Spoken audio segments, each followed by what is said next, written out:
Muito bem, estamos de volta para continuarmos o estudo do Estatuto dos Servidores Públicos Civis do Ceará. Nós paramos falando de nomeação e posse, nós vamos então, sem perca de tempo, continuar dentro deste assunto. Então acompanhe comigo aqui na tela, vamos lá.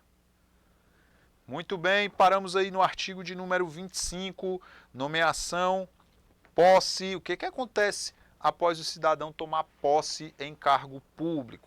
Uma vez ele tomando posse, agora ele vai iniciar o chamado exercício funcional. Exercício ou exercício funcional, professor? E se ele não comparecer para trabalhar após a assinatura do termo de posse? Ou o que acontece se ele não tomar posse? A gente já viu lá no artigo 18, que se ele não comparecer para tomar posse dentro do prazo, a posse tem que ser tomada dentro de 30 dias, prorrogável por mais 30 até 60. Caso isso não ocorra, a nomeação é tornada o quê? Sem efeito, é tornada nula. Mas e se ele tomar posse? Se ele tomar posse, ele deverá então agora ter que entrar em exercício. Esse artigo aqui é importante, esses tópicos aqui, eles estão falando aqui do seguro, que não existe mais, é inconstitucional, inclusive até não entrou aí no slide a história do artigo 26, tá? Eu vou pular aqui, depois a gente retorna para o 27. A gente vai aqui só para falar do chamado exercício funcional, que é lá na frente. Pronto. Exercício funcional a partir do artigo 31. Posteriormente a gente vai retornar para o 27. Então o exercício nada mais é do que o início do cumprimento das atribuições do cargo. O exercício é efetivamente o cidadão começar a trabalhar. E aí, quando a gente fala de exercício, a partir do artigo 31, a lei diz o seguinte, que o início, a interrupção e o reinício do exercício das atribuições do cargo serão registrados no cadastro individual do funcionário. Ao dirigente da repartição para onde for designado o funcionário, compete dar-lhe exercício. Informações iniciais muito tranquilas, sem maiores dificuldades, tá? Então, ao dirigente da repartição para onde for designado o funcionário, compete dar-lhe exercício. O exercício funcional, atenção para a questão de prova, artigo 33. O exercício funcional, ele terá início no prazo de 30 dias. Início no prazo de 30 dias. Perceba que não fala de prorrogação. Portanto, são 30 dias o quê? Improrrogáveis. Improrrogáveis. Cuidado para não confundir com a posse. A posse é 30, prorrogável por mais 30. Já o exercício, 30 dias improrrogáveis. O cidadão tem que iniciar o exercício dentro deste prazo, tá? Isso ocorre a contar da publicação oficial do ato, se o cidadão estiver reingressando, ou a contar da posse nos demais casos. Então, nós temos duas situações. Nós temos aqui 30 dias que começam a ser contados ou da publicação do ato de reintegração. O cidadão, a gente vai falar mais sobre essa reintegração lá na frente, eu vou até colocar os artigos de referência aqui, 52 e 53, a gente vai falar mais, que ocorre quando o cidadão ele ocupa um cargo público, responde um processo administrativo, é demitido do serviço público, ele recorre na esfera administrativa ou judicial e ganha o direito de retornar ao cargo. Quando ele retorna por meio da reintegração. A reintegração, ela deve ocorrer oficialmente após a publicação do ato em diário oficial. Publicou, o cidadão tem 30 dias para retornar ao trabalho. Ah, mas não é reintegração, estou falando da posse. A posse, que a gente já viu, é o fato que completa a investidura em cargo público, artigos 19 e artigo 25. A gente viu que o fato que completa a investidura é a posse.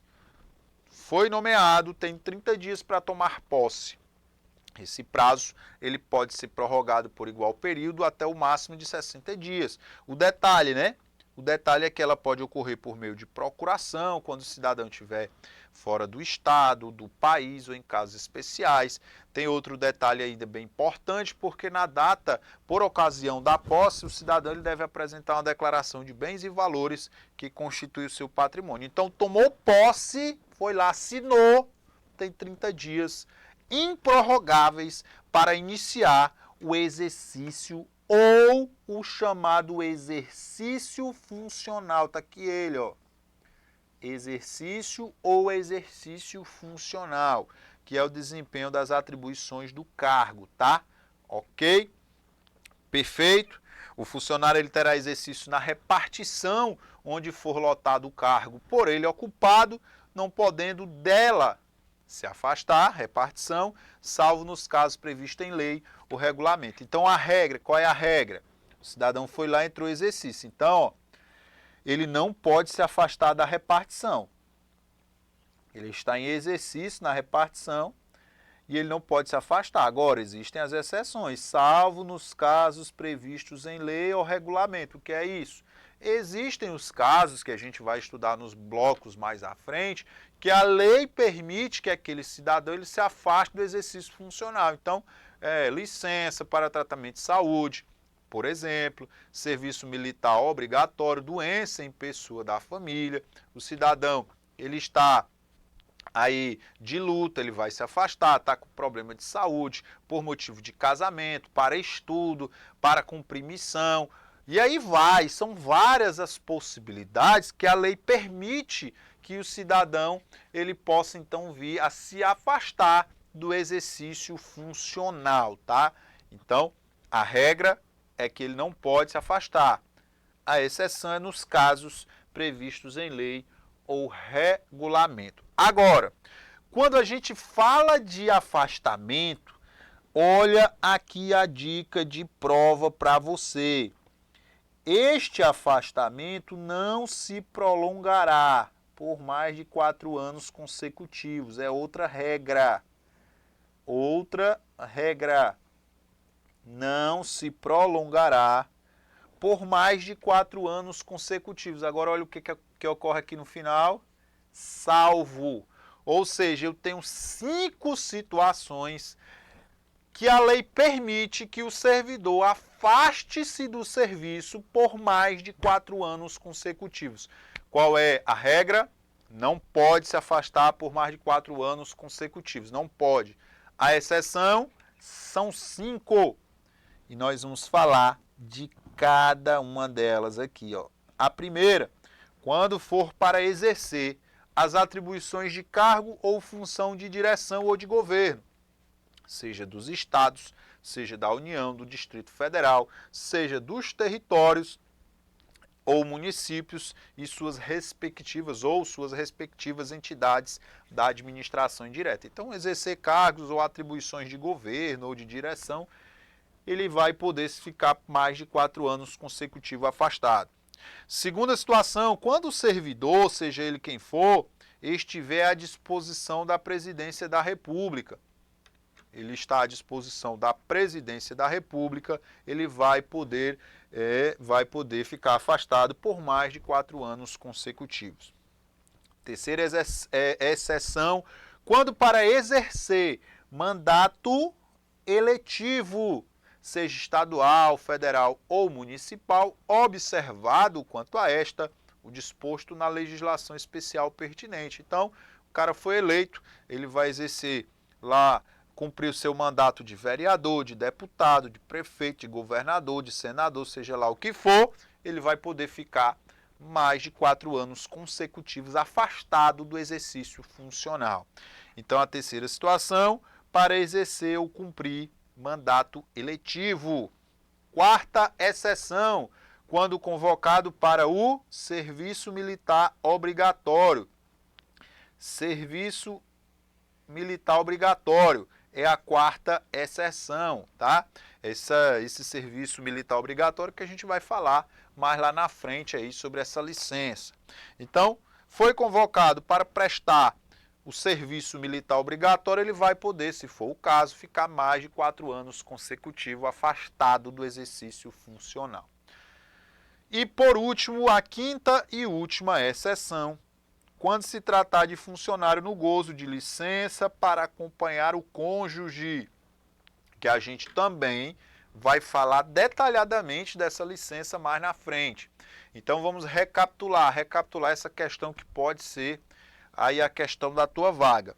A regra geral é que o cidadão o cidadão que ocupa um cargo público, ele não pode se afastar do exercício funcional na repartição a qual ele foi lotado. Então o cara foi lotado, não pode estar se afastando do exercício funcional. A regra é essa. A exceção, salvo nos casos previstos em lei ou regulamento, que a gente vai ver mais à frente. Se o servidor se afastar do exercício funcional dentro dos casos previstos em lei, este afastamento não poderá ser maior que 4 anos consecutivos como regra geral. Então vai se afastar dentro das situações que a lei permite, beleza. No máximo 4 anos consecutivos deve retornar ao trabalho como regra. Agora, eu tenho 5 situações aqui no artigo 34 que a lei permite que o servidor ele fique afastado por mais de 4 anos consecutivos. Então, primeira exceção, quando for exercer as atribuições de cargo ou função de direção ou de governo, vai poder ficar, por exemplo, aí mais de 4 anos consecutivos afastado. O cara vai ser aí, é só um exemplo qualquer, secretário de Estado, enfim. Segunda exceção, quando à disposição da presidência da República, também vai poder ficar mais de 4 anos consecutivos afastado. Terceira exceção, quando para exercer mandato eletivo, seja de qualquer esfera, seja municipal, estadual, federal, ele também vai poder ficar mais de 4 anos consecutivos afastado do exercício funcional. Quinta exceção, aliás, quarta exceção, quando for convocado para o serviço militar obrigatório, também vai poder ficar mais de 4 anos consecutivos afastado do exercício funcional. E a última exceção, quando se tratar de funcionário no gozo de licença para acompanhar o cônjuge. Aprenda estas 5 exceções, porque se cair na tua prova, tu vai garantir um ponto precioso que pode ser aí o ponto da tua vaga, tá? O ponto que vai te colocar dentro do número de vagas do edital. Preso preventivamente, pronunciado por crime comum ou denunciado por crime inafiançável em processo do qual não haja pronúncia, o funcionário ele será afastado do exercício até a sentença passada em julgado. Observe, o cara está preso, né? Foi uma prisão preventiva. Ele foi pronunciado por um crime comum, ou então ele foi denunciado por um crime inafiançável, tá? Em processo do qual ainda não haja pronúncia. Nesse caso, até a sentença passada em julgado, ele vai ficar afastado do exercício funcional. Para efeitos deste estatuto, entende-se por lotação a quantidade de cargos por grupo, categoria funcional e classe, fixada em regulamento como necessária ao desenvolvimento das atividades nas unidades e entidades do sistema administrativo civil do Estado, tá? Entende-se por lotação. Então, entende-se por lotação a quantidade de cargos, grupo, categoria funcional e classe, fixada em lei ou em regulamento, como necessário ao desenvolvimento das atividades das unidades e entidades do sistema administrativo civil do Estado. Para entrar em exercício, atenção para o artigo 36. Para entrar em exercício, o funcionário ele é o quê? Obrigado, não é facultado, ele é obrigado, tá? A apresentar ao órgão de pessoal os elementos necessários à sua atualização de seu cadastro individual. Então, ele vai ter que apresentar aí toda a atualização necessária em relação ao seu cadastro pessoal, individual, endereço, telefone, como ele pode ser localizado, se ele casou, se ele teve filho, se ele divorciou, se não, ele vai ter que atualizar o seu cadastro junto ao órgão de pessoal, ok? Pensa numa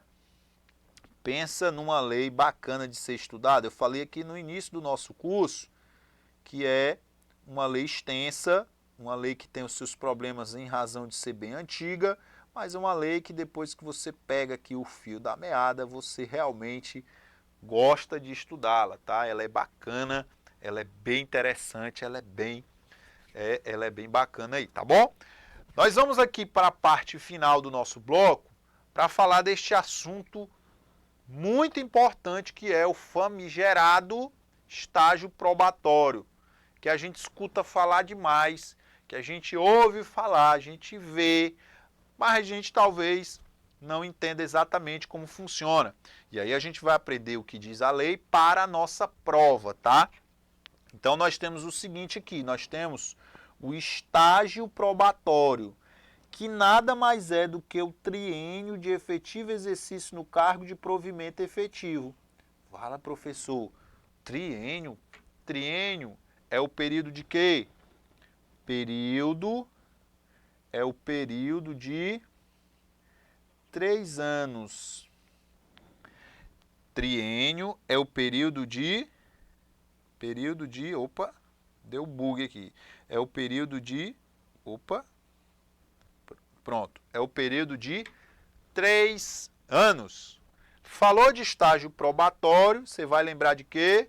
De um período de 3 anos. Triênio, 3 anos. 3 anos de quê? De efetivo exercício no cargo de provimento efetivo. Então, são 3 anos que efetivamente o cidadão está trabalhando aí normalmente na repartição a qual ele foi lotado. Ele está no exercício das atribuições do cargo. Ele está no exercício funcional. Agora, é um período de 3 anos que só passa por esse estágio aquele que entrou para cargo efetivo, ou seja, aquele que entrou por meio de concurso. Professor, mas peraí, o senhor não falou que existe nomeação aí para cargo em comissão também, por exemplo? Mas o estágio probatório não alcança quem entrou por meio de cargo em comissão. É só para quem entrou por meio de concurso público, tá bom? Este estágio probatório, ele inicia-se com o quê? Com o exercício funcional. Então, é contado do início do exercício. A partir do dia em que o cidadão começa a trabalhar, começa a contar esses 3 anos, que é o estágio probatório. Durante esse período, o servidor é observado em relação ao atendimento dos requisitos necessários à sua confirmação em virtude do concurso público a qual ele ingressou. Então, são 3 anos que o cidadão, de fato, ele é observado. É observado se ele possui aptidões necessárias para confirmação aí no serviço público através da tão famigerada, tão desejada estabilidade no serviço público. Então, só consegue a estabilidade quem passa pelo estágio probatório. O estágio probatório, ele é obrigatório, tá? Ele é previsto em lei, na Constituição, a todos que ingressam por meio de concurso público. Então, como condição para a aquisição da estabilidade, é obrigatória a avaliação especial de desempenho. É obrigatório, não é facultativa, não é uma possibilidade, não é dispensável, não, ela é obrigatória. O cidadão ele vai passar por uma avaliação especial de desempenho, tá? Que pode ocorrer da seguinte forma. Olha como a lei é bacana, ó. Ela pode ocorrer da seguinte forma, ela pode ocorrer extraordinariamente ou ordinariamente. Fala, professor. E meu filho. Essa avaliação, ela será realizada extraordinariamente ou ordinariamente. Ou, em outras palavras, ela vai ocorrer de forma excepcional ou ela vai ocorrer normalmente. Como assim, professor? De forma extraordinária, ainda durante o estágio probatório, diante da ocorrência de algum fato dela motivador, sem prejuízo da avaliação ordinária. Então, o cara está lá nos 3 anos, aí com 2 anos, com 1 ano e meio, com 1 ano, aconteceu um fato que motivou o servidor já a ser avaliado por uma comissão que foi instituída para essa finalidade. Ele já vai ser avaliado de forma extraordinária através de uma avaliação especial de desempenho. Esta avaliação extraordinária, ela não prejudica a avaliação ordinária. Então vamos imaginar que o cara foi avaliado com 2 anos, ocorreu um fato qualquer, fato de gravidade, e aí ele foi avaliado. Só que ao final dessa avaliação, ele conseguiu se safar, se livrar. Ele foi avaliado positivamente. Beleza, como foi uma avaliação extraordinária, lá no final do estágio probatório, ele vai ser avaliado de novo através da avaliação ordinária, que ocorrerá logo após o término do estágio probatório, devendo a comissão ater-se exclusivamente ao desempenho do servidor durante o período do estágio. Então, muito importante, um tema bacana que cai em prova aí, vez ou outra, as bancas invertem, misturam as informações, acrescentam um não, um sim aí, tentam confundir os candidatos para derrubá-los aí na hora da prova. Então, você precisa lembrar que estágio probatório é o triênio de efetivo exercício no cargo de provimento efetivo. Só aquele que entrou por meio de concurso público. Durante esse triênio, é observado o atendimento dos requisitos necessários à confirmação deste servidor, que foi nomeado em virtude de concurso público. Ok? Como uma condição para a aquisição da estabilidade, é obrigatória a avaliação especial de desempenho. É formada uma comissão que é instituída para essa finalidade. Essa avaliação ela pode ser extraordinária ou ordinária. Extraordinária, ainda durante o estágio probatório, diante da ocorrência de algum fato dela motivador, sem prejuízo da avaliação ordinária. E ordinária, logo após o término do estágio, devendo a comissão ater-se exclusivamente ao desempenho do servidor durante o período de estágio probatório, tá bom? Além de outros específicos indicados em lei ou regulamento, os requisitos de que trata este artigo são os seguintes. Então, o que é avaliado do servidor? A adaptação do servidor ao trabalho, verificada por meio de uma avaliação de capacidade e qualidade de desempenho das atribuições do cargo. É verificada aqui o equilíbrio emocional e a capacidade de integração. É verificada aqui também o cumprimento dos deveres e obrigações de servidor público, inclusive com a observância da ética profissional. Então, nós temos aqui três requisitos. Nós temos aqui o requisito do inciso 1, o do inciso 2 e do inciso 3. Como é que você vai fazer para lembrar na hora da prova?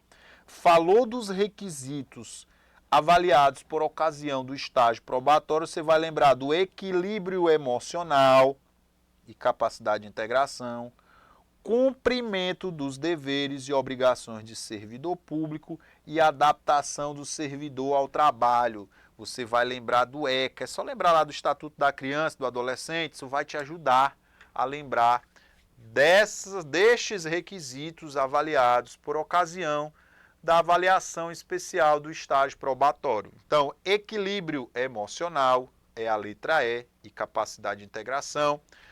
A letra C, cumprimento dos deveres e obrigações de servidor público. E a letra A, adaptação do servidor ao trabalho. Ok? São estes os requisitos avaliados por ocasião do estágio probatório.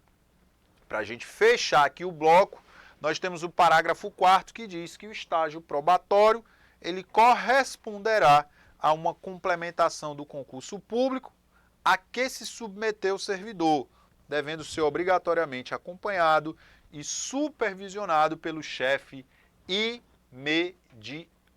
Ok? Show de bola! Chegamos aqui ao final de mais um bloco. Espero que você esteja gostando aqui do nosso curso. Estamos trazendo aqui de uma forma simples, objetiva e direta tudo o que você precisa saber para acertar as questões da sua prova. No próximo bloco a gente vai continuar falando aqui desta lei com tópicos muito bacanas que podem ser objetos aí de questões na sua prova. Nós encerramos aqui e no próximo vídeo, no próximo bloco, a gente continua. Um grande abraço.